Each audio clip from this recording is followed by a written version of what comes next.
Aunt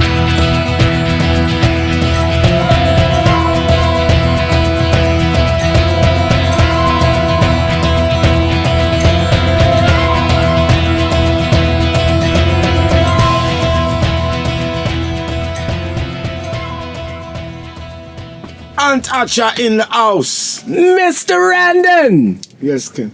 Hey. Everything blessed. Hey, everything is always blessed when I'm with you, brother. Yeah, good to see you, man. Oh, man, it's How great long to has it see you. been now? 7 years, but you know, I came back last month, so. Okay. Right. Man. You know, it's sometimes you do these podcasts and like, you know, I can even take the word podcast and throw it in the garbage. Because what I have is like when you get together with friends and brothers and like people that you love, man. I don't watch this man for years. I had a shop next door called a Trading Post, Native American Indians shop. Yeah. We was the vibes of the middle yard. The vibes of the middle yard of Camden. That's where Camden Town, the t-shirt that I'm wearing right now, first started.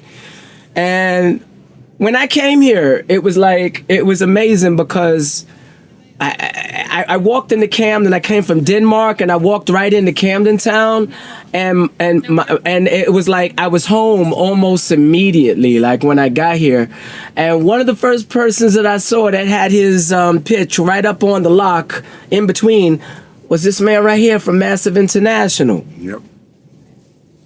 With Clappers and all the other family. Yeah, me and Clappers came here together in 1986. 1986. Yeah. What was Camden like in 1986? 1986, Camden was kicking. Yeah? Camden was a Londoners market. Yeah. Yeah, young Londoners. Hip Londoners. Londoners who knew music, knew fashion, and was socially and politically aware. Yeah. Yeah, that's the kind of people Camden attracted. So what kind of people were coming around Camden at that time? I mean, what kind of heads were there? Like people that stuck out? Doesn't have to be famous people, because, for example, we got James Harris. Okay. Our Bredren that does, like, you know, y'all wouldn't know him, but James Harris does the trash at nighttime. He goes and picks up everything off the canal for you and Burger King and all them other places. And I don't care if I get sued. I ain't got nothing for y'all anyway.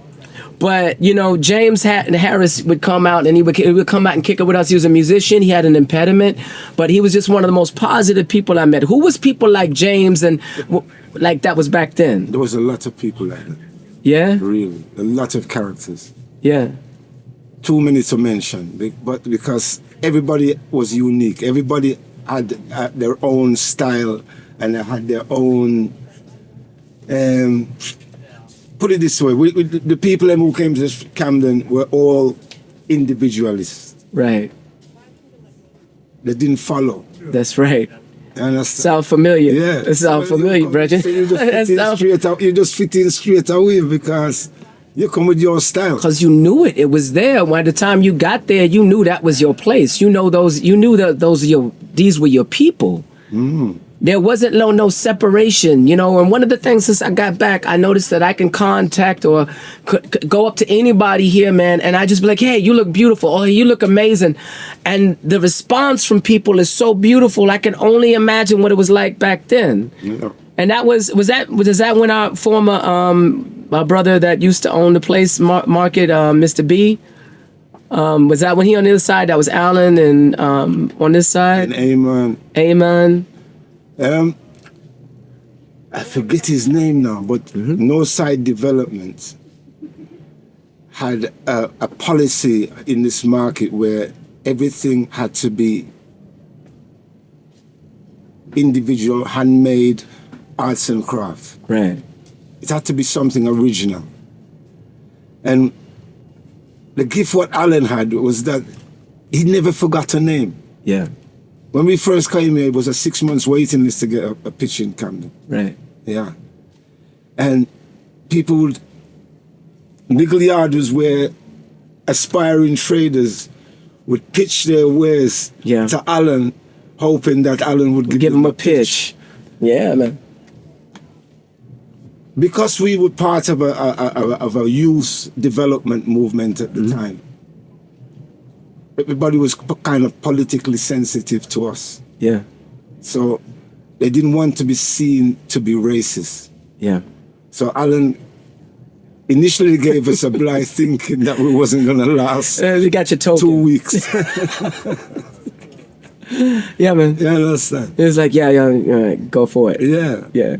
So there was a different attitude towards the music, especially the music what we bought here, because we came here on But the roots. the roots and the dancehall tip. Because That, it was mid 80s. and I have to tell y'all something. There's something that y'all got to understand, because we're talking to an international audience.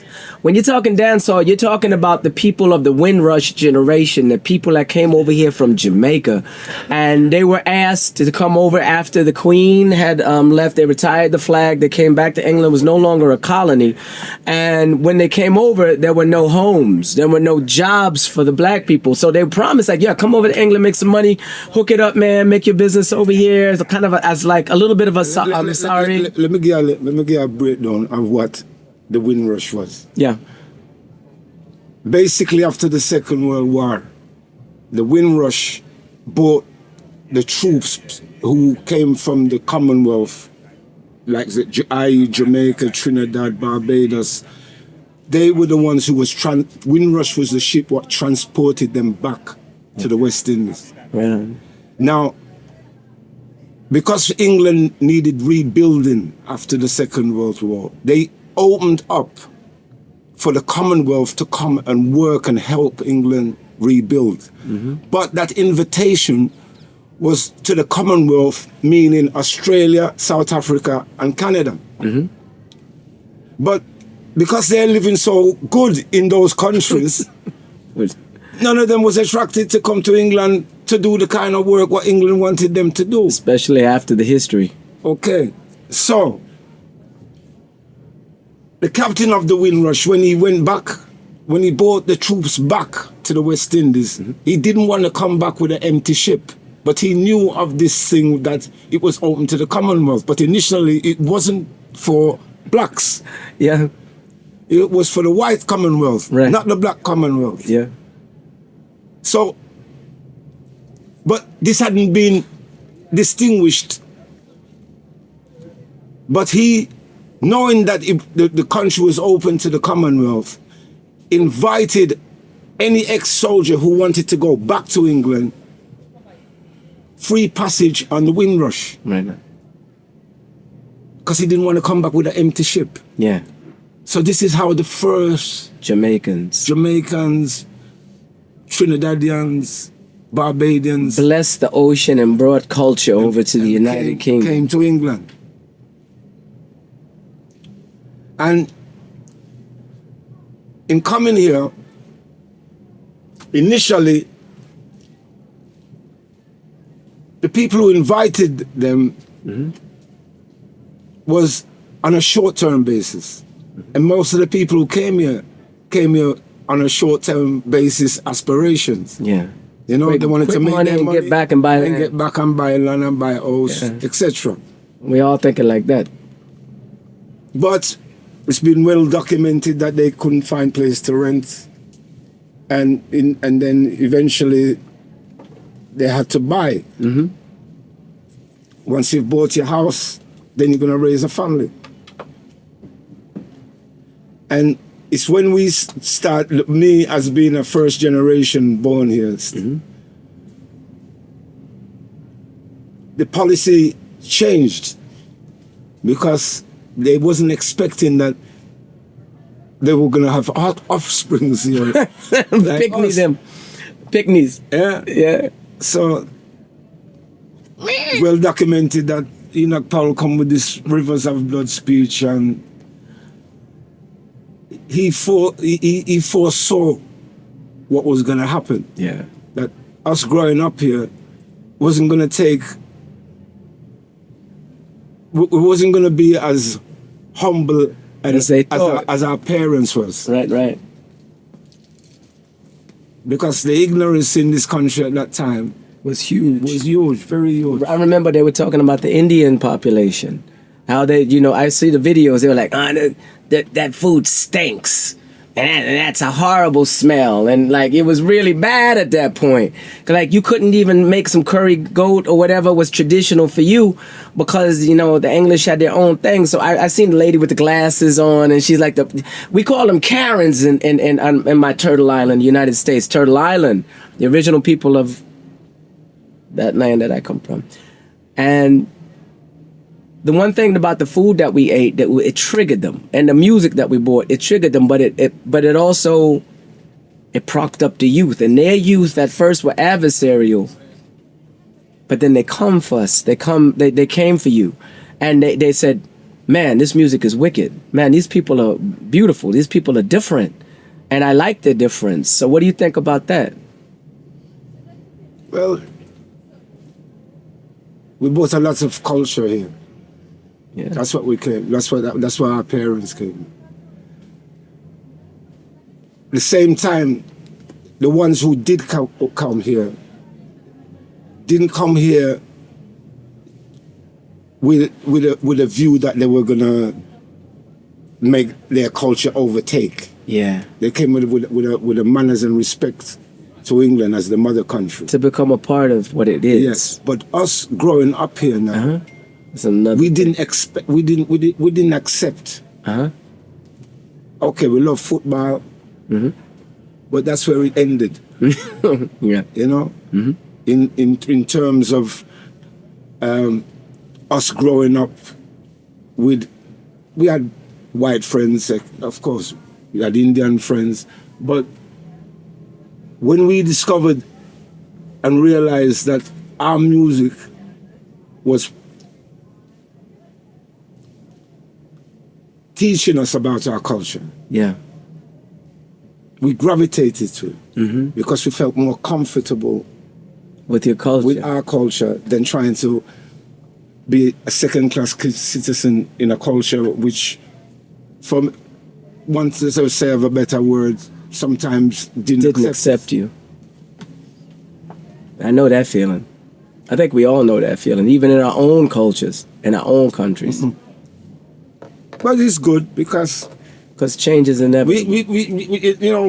We was born here. We have a unique perspective because we've grown up with two cultures. Right. We haven't completely rejected the culture where we grew up in, but at the same time, because we have our Jamaican culture and music and sense of identity. It gave us a unique perspective in terms of like a lot of our Jamaican cousins, when they came here, they didn't come here and feel alienated. Right on. They came here and knowing that there was part of Jamaica here when they came, so they felt at home straight away. Yeah, there was a nest already there built within our people, each of us. Yeah. Well, you know, I'll be honest with you, T. You're kind of like, for me, I mean, Tony Randon. If you look at the artwork behind here, that's his brother. This is Clive Randon. Clive Woodstock. Clive Woodstock, he had a different last name? Yeah, we're the same mother, different father. I understand that. I had that as well. So Clive was an artist that passed away. I had the pleasure and the honor of meeting him, and he documented the photos of the period of, that would be the 90s, early 90s? No, 80s. 80s. Boom, Clive. So that would be like the 80s, yes. Now, the party scene. And we're going to show you the photo. I'll show you where Clive get his influence from. He had two influences. Because pre-Boondocks, because that's the best. Yeah, well pre-Boondocks. Well, there was an artist named Ernie Barnes who done the cover for one of Marvin Gaye's LP. And he done like a barn dance. I remember that. That's the one that they use for Good Times. Yes. Yeah. So powerful image. Very powerful image. But he captured the 30s dancehall scene. Yeah. Yeah? Yeah. And Clive used that influence to capture the 80s dancehall scene. At the same time, we was influenced by Marvel comics and things like that. See, oh yeah. More money than I can you not be. He used to. Yo, cheers, man. Like from the age of 3, he could do all of the Marvel superheroes, and we used to use them as posters on our wall because we couldn't afford to. We couldn't afford to buy those things. Right on. But by the time he reached 12, now he started creating his own superheroes. Smoke gets in your eyes. Yeah. That was an indication for us to move this. This is a piece of incense. You know, when you're around African folks, we like it to smell good in the room as well. We can't really promote the incense, but if you would like to promote the original African Indians and the Hatcher effect, you can contact me, Ant Hatcher, or Tony Randon. Mm-hmm. All right. Go ahead, T. No, that's what I'm saying. Clive was... he put on canvas the image of that period. Uh-huh. He captured it perfectly on canvas. I had that. That was one of my first posters that I had in Camden, because you gave it to me. And I put that on my wall everywhere that I lived. Even when I was living next door to my house and all them people squatting, whatever I was doing at the time, Mm-hmm. I always had that poster up on my walls. And it reminded me of, I mean, it just felt so home, because it reminds me of the old school days of Harlem. You know what I mean? And it reminds me of just when we get together, and what I noticed at that is such a mixed culture, because when you see that, you got the extreme characters. One character looks like Mr. T. You got you and your brethren on stage with the cameras, like looking all slick, and everybody, even the bartender, looks like some people that we know. So like he just captured the essence of what it is to be just an African living outside of Africa for me. Because, like, you know, we have such a powerful essence that when you look at the ancients, it's all within us right now, and we still carry on like that. You still sell ankhs. You still, you know, understand like our Hermetic culture goes back since way before time. And nobody talks about our spirituality like that. There was a time when there was a lot of record shops, bookshops, cultural shops in London. Yeah. We're talking at the 80s now, when we started, like,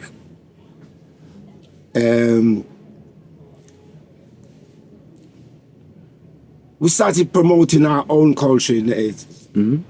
We started expressing ourselves. Mm-hmm. We started making people know that we wasn't going to take the same shit what our parents took. Mm-hmm. You know, and the music, because in the 80s we had this thing, ragamuffin. Well, in English, a ragamuffin is what they call a street urchin. Yeah. You know, like Oliver Twist, this kind of. Yeah. But for Jamaicans, a ragamuffin was somebody who was going to get his own. Mm-hmm. He was going to get what is his. Yeah. Yeah. No matter what. No matter what. Yeah, we wasn't going to talk about sufferation and whoa, we are suffer.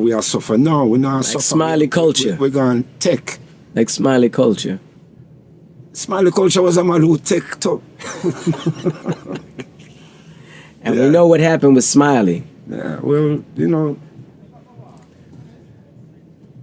some of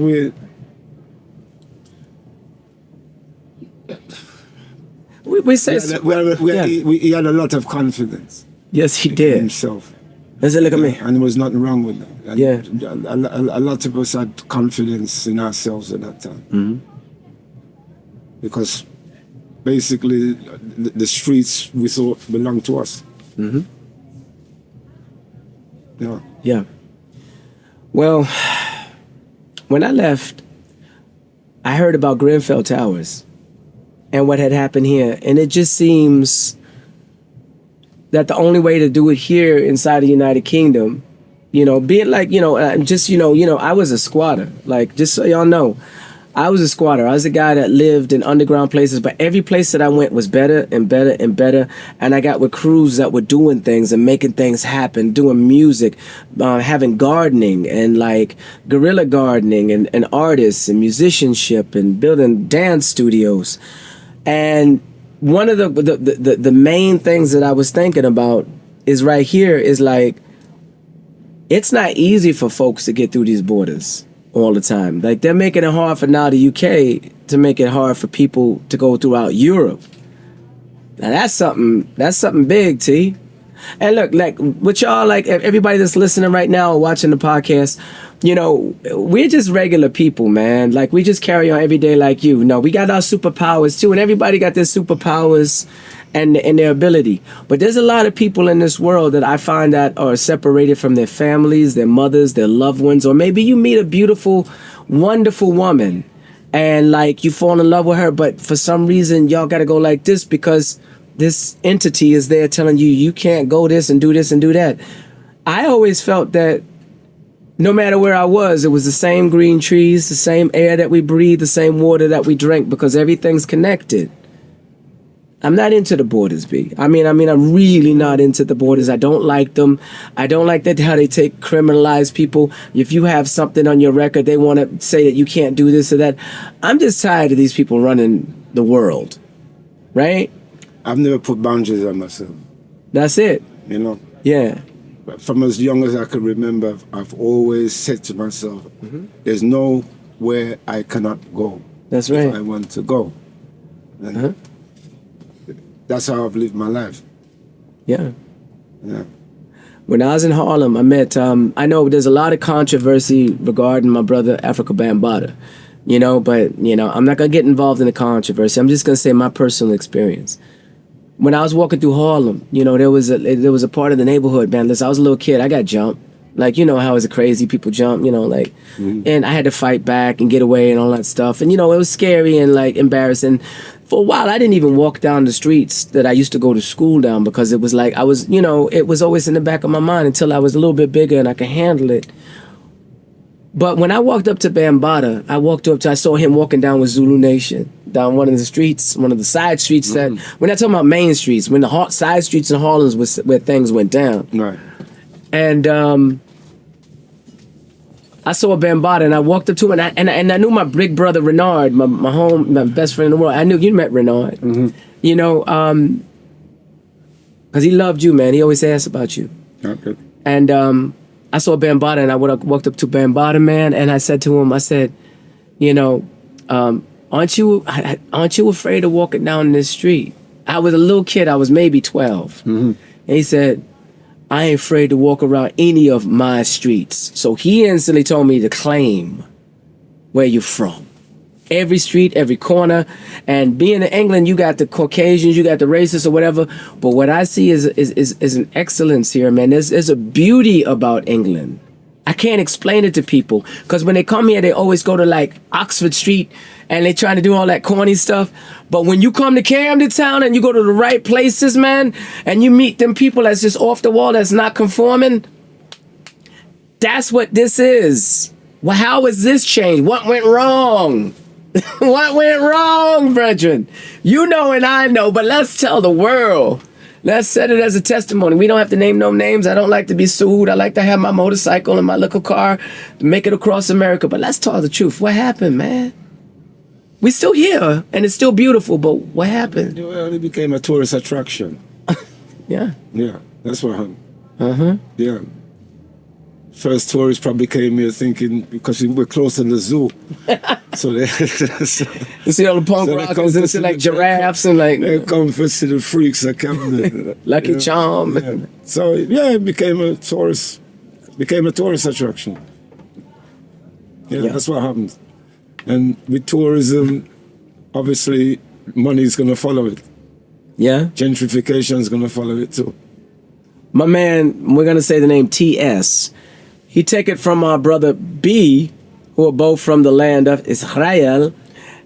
He changed the whole outlook of the whole place, man. It's like very plasticky now. The food is more expensive and less quality. And the vibe is really on the periphery of Camden Town. And listen, this is funny because we're talking about Camden Town, but there's something else y'all got to understand. It's not just Camden Town. There was New York had happened years before with Giuliani. Talking about Greenwich Village. Greenwich Village, the whole of New York. Okay. It changed. Like squatting, the first thing I find whenever you got a problem is when they make squatting illegal, there's an issue because you got thousands of properties all over England and all over the world that are empty that nobody's using and doing anything with, and you can absolutely fill that up with artists, musicians, even people that can help other people and more that are more in destitute. London's always had a big squatting. That's what created the music scene. The Clash. I mean, and for us it was the Bad Brains. You know, I'd let you talk to Gary, Uncle G. You know, I want to give a shout out. This is a podcast. We just kicking it. Dr. No, my brother up in Kingston right now, but up in Woodstock, Daryl, Jennifer, all them people, the Ramones, everybody that we grew up. Because, I mean, we was kids. I used to prank call Joey Ramone. You know that? Okay. He used to be in Washington Square Park, and he'd be like on acid and stuff. He'd be standing there, and I walk up to him, and I'd be like, "Hey, yo, Joey, you coming to the party?" And he'd be like, "Yeah." You know, the glasses on and stuff. And I got his number, so every Friday we would call him with my friends. We was kids. We were like, "Hey, Joey, you coming to the party?" "Yeah." There's so many people here still on the streets that's just like that. You walk up to them, and they're just those type of people. There's not, I mean... People said that Camden changed, but you can't change the heart of Camden. You can't change the heart of Camden. You're right. The heart of Camden is like the fact that me and you and brothers like us can still sit here right now and do this is absolutely phenomenal, family. Listen, for all y'all that listening, I'm a musician, I'm a band member. This man is the top notch for reggae music, but not just reggae music, history. You can talk to this man about anything in the world we talk to you about. People come here like you're the oracle, T. I tell them like, this is the oracle. Your daughter, Naya, talented. Belts it out in the West End. She can, Britta what, Amy Winehouse what? Your daughter, Naya, can belt it out. Kessie, military minded, ready to hit, boom. Like, if she was Naya's manager, Naya would be... Okay. Well, that top notch. That can happen. And but Naya has to listen to Kessie. Exactly. Exactly. It's because you don't take no shit. Says you don't take no shit. All right. Now listen. Who your influences, man? Who was the people that really got you to do what you was doing? Who the people that you thought I love? Like, mine was my big brother, Louis Armstrong. Like, so many characters of my generation. I think one of my cousin, Birch, was a member of a band called Tribesmen. Tribesmen, yeah. All right. And Tribesmen was like not only a band, but there was also like a community activist group, which was based in Finsbury Park. Okay. Blackstock Road. They used to have a house there called what they call the Black House. I heard about this. Right. Yeah. So it was a place where, it's in the 70s, a lot of us started gravitating towards Rasta. Mm-hmm. And it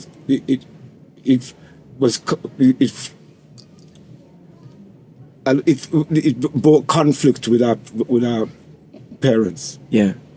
So a lot of people were made homeless at that time. Yeah. Well, what the Black House used to do was take in the homeless and educate. Mm-hmm. So the first time I came to Camden was 1976. Tribesmen played in that place there, Dingwalls. Dingwalls. Right across them is Dingwalls, one of the most famous. Who was playing in Dingwalls? Like, let's think about, all right, there's two things. First of all, because my shop was next door to you, we got the rush of everybody from the Foo Fighters to Elton Ellis to Deborah Harry, Coldplay, KRS-One. KRS. Remember, Big Chris. Yeah. And you had everybody step through here. Bill Murray. Mm-hmm. I mean, we can go down the list. Amy, we used to sell T-shirts outside Amy Winehouse, in Camden. That was my... Sade was here one time. Sade. Ooh, I bet she came on the cloud like, sweetest taboo. Mm-hmm. She must have been nice to chill with. She coming here? Not in here. but she had a story one time. I'd have been like, marry me, girl. Sade is fine, boy. She's fine in so many ways. Like a lady. Like Sade is a lady. You don't hear nothing bad about. That's the thing about these people. You don't hear nothing bad about people like Sade, or or even like Billy Idol. Not Billy. What's his name? Billy Joel. And all them. They just always people that just say, "Yo, I just want to do my thing and I love what I do." Like the least problems, the better. You know what I mean? Like how you get on stage and you get people together. You do the sound systems, and I want to say all love and respect. I went to Brighton today and I did my prayers at the ocean, but I wanted to give my respect to a brother that passed away, Josh Shaka. Mm-hmm. I gotta talk about Josh because I remember going into that sound hall. Remember, because England has wet, cold weather. I was sick. I was feeling cold, fluey. I was congested. And I walked into Josh Shaka, and I just felt them vibrations from that bass, and it just reverbed through every atom in my body. I know because when I stepped out, I was feeling refreshed, clear, without any symptoms at all.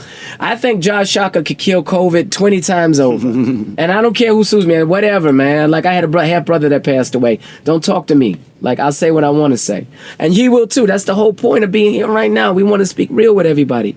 Because we're family, man. We passed that point of being corny. Right? True. You know what I'm saying? Mm-hmm. So, tell me about Josh Shaka and your relationship, because I know y'all was close. I know you, Tony, you were everybody. Anybody from Lee Perry to anybody stepping here, they love you. Josh Shaka has influenced a lot of us in the 70s. Mm-hmm.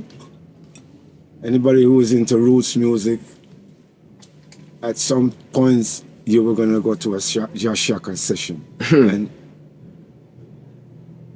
it was like how would you say? It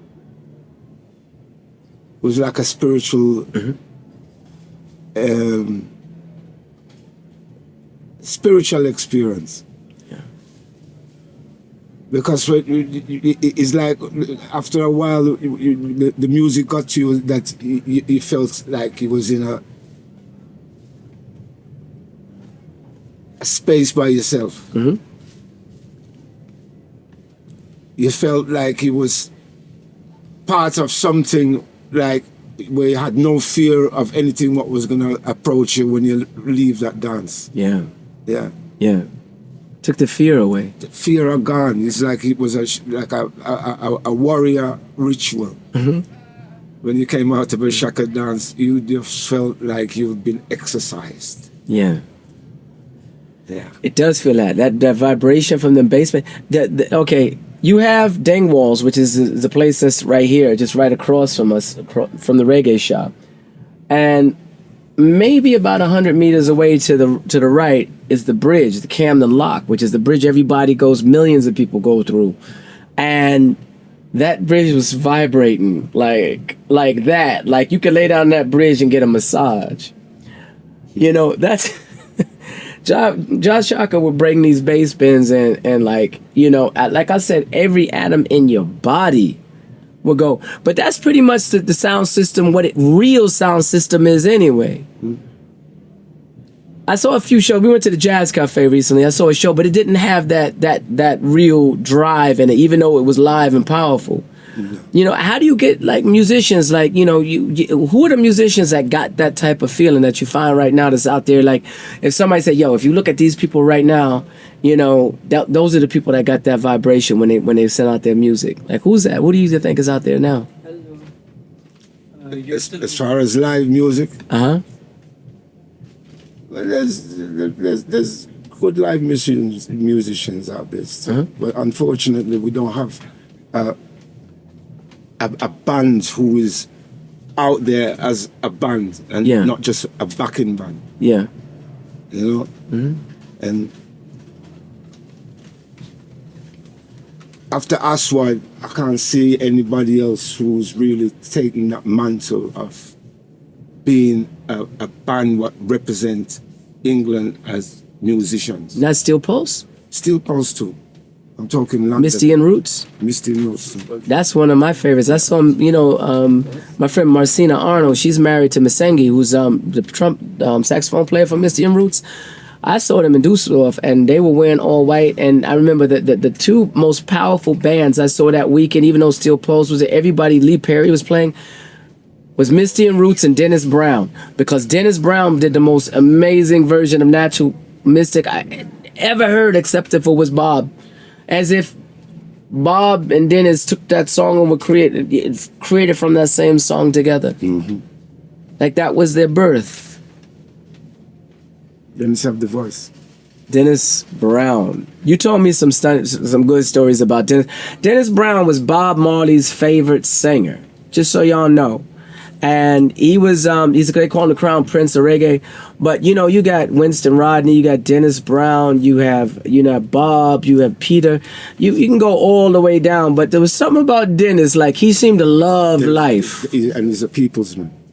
What did he do after the show? He used to go play another show, didn't he? I used to come, if we ever should be in Stuart Newington. He would leave. He's just headline a show in Academy in Brixton. Uh-huh. And there's a blues dance happening in Kingsland High Road. Yeah.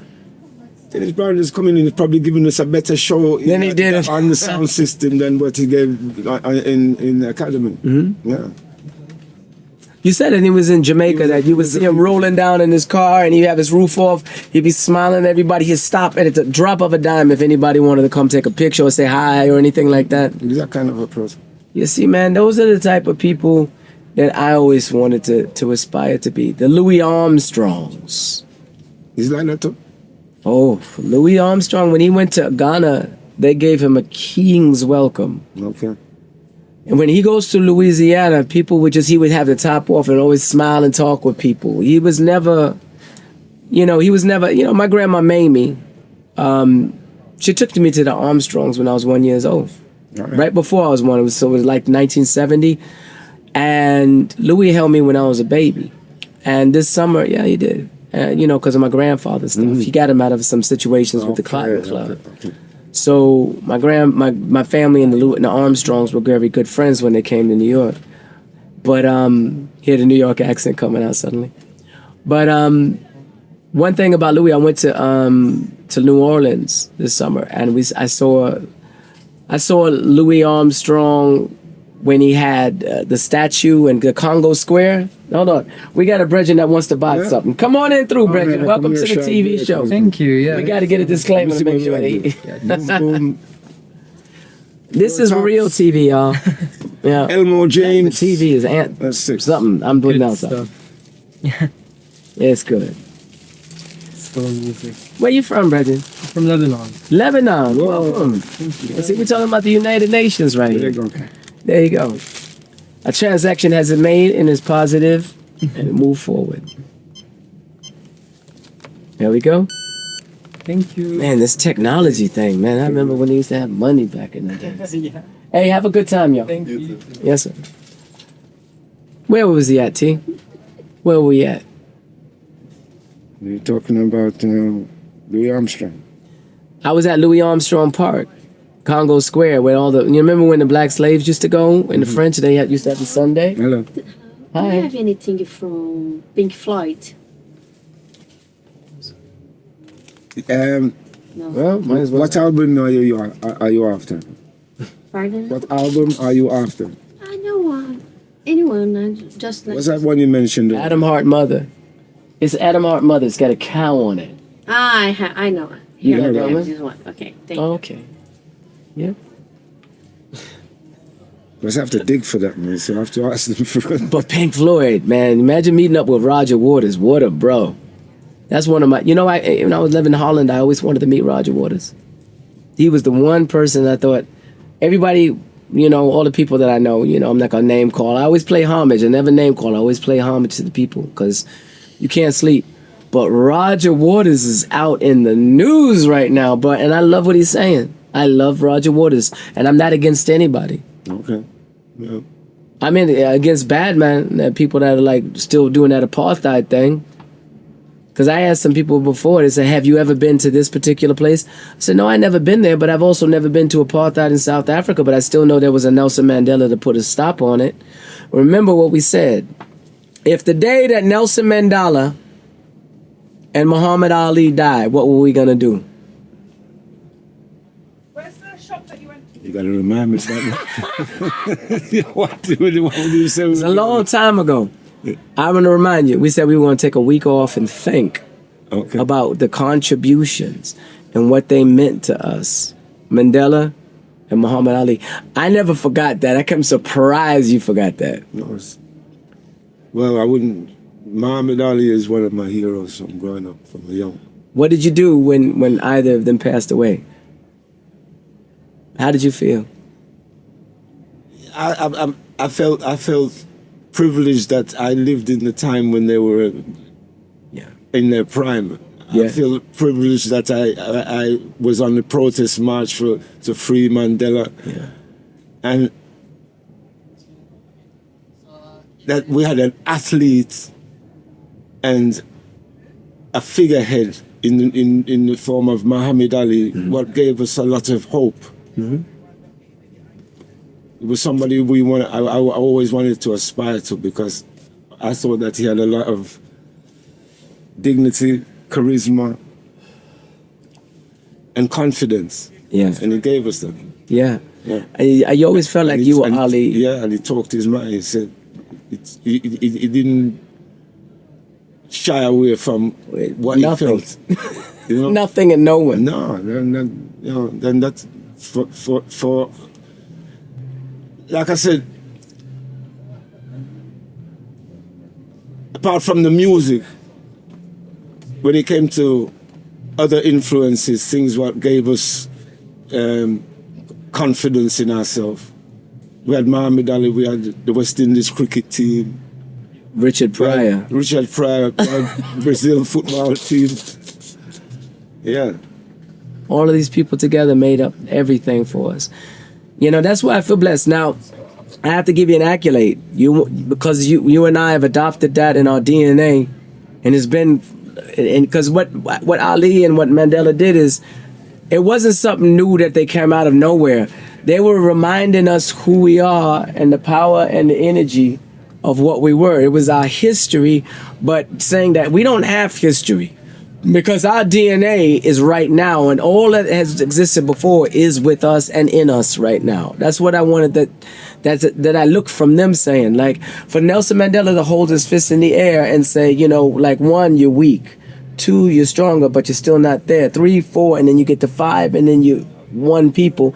And Muhammad Ali to put on them gloves right there and just be like, let me show you what you do with them once you fold up your fists.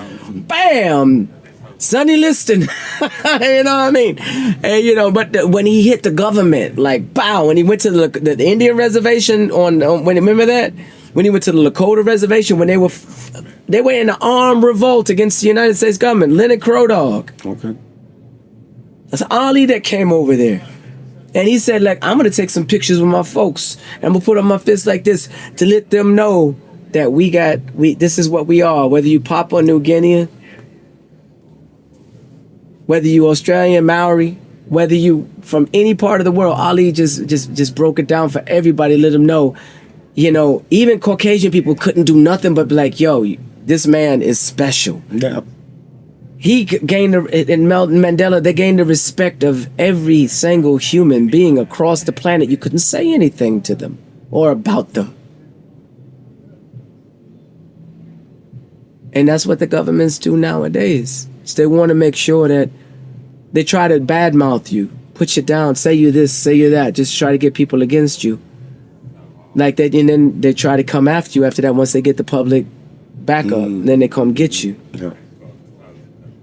And that's a reality that we're dealing with. I'm sorry, man, but, you know, we got children to raise. We got to tell the truth about things now, you know, and our reality is that, you know, these little ones, everybody was saying, oh, the children are bad and this and that. I said, no, the children have my full backup. Their children have my full love, and I believe in them 1,000,000,000%. How you feel about the future, man? What you think is going on? How you feel about now?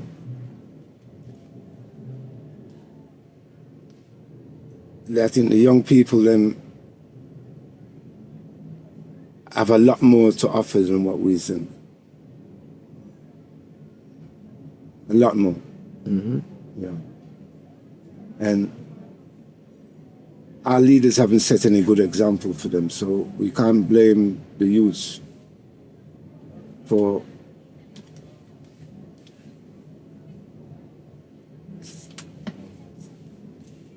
taking the law into their own hands. Yeah. Whether we agree or disagree, it's their time. Yeah. And they have to find different ways around the obstacles that we overcame. Yeah. Because there's new obstacles there now. Yeah. From the same source. Yeah. And those And they'll sources. get around it the same way. Yeah. Yeah. So back them up. That was the Jamaican. That's always in reggae music. It's always like back up the youth. Yeah. Don't speak bad about the children, because if you raise them, then you're to fault. So if you don't believe in the children, then you failed yourself. That's what I feel. You're our future. Yeah, man. Well,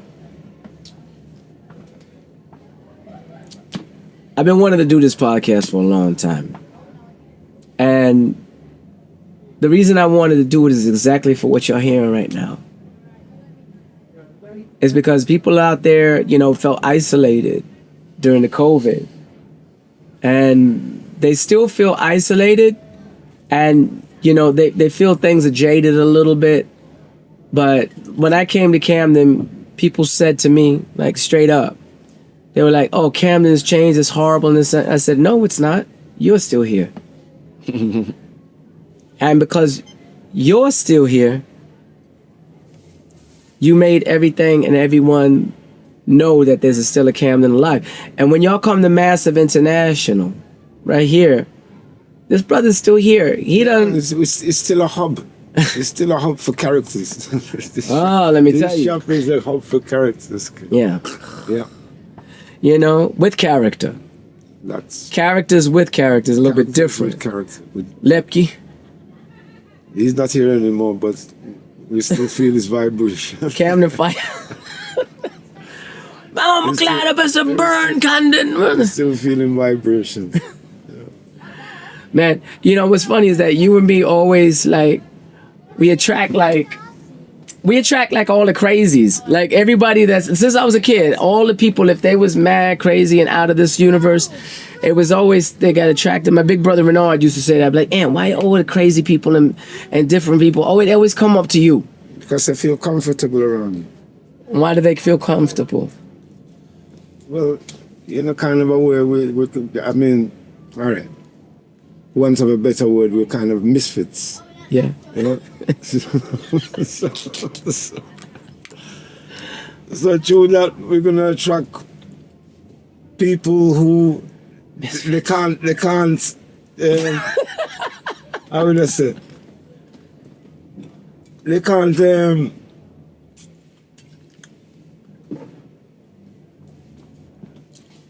Be another cog in the wheel. Yeah. Yeah. Yeah. I love them though. All them crazy people that we meet in Camden, New York, San Francisco, Miami is still a little pink and blue. But when you go places, man, and you meet the real crazies and the real people that's just like, whatever, but let's have no matter what your politics. Because when you play in front of an audience, you don't know who's voted for who and whoever's following what. I never say anything about politics. I think it's all about character. I try to stay out of politics and try to find the humanity of people, because when you find the humanity of people, you know that we're a species that adapts, that evolves. Instead of saying that is what you are, this is what you are, that because you did that is what you are. No, let's find an intelligent, not a medium, but a thing to make things more beautiful, more better for everyone. Okay. And you provide that here. And you get the craziest people that's off doing their thing, and then you get some really famous folks. Like I said, I'm not name calling. I'm paying homage. There's a vast difference. I'm a musician. I'm an artist. I love music. I love act. I don't really like acting. I like the end result when you can see what you did, but acting is kind of boring. But I don't like getting up that early in the morning. But unless I'm out there to pray or go surfing or something. So, you know, these people that you met, you got some heads that came in here, man. Who's a person, like somebody that's well known that you thought, man, this person, oh my God, and it made you go, oh, got out your comfort zone all of a sudden. You know what I'm saying? Who was that?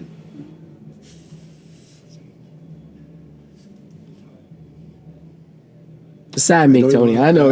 I don't name drop either, but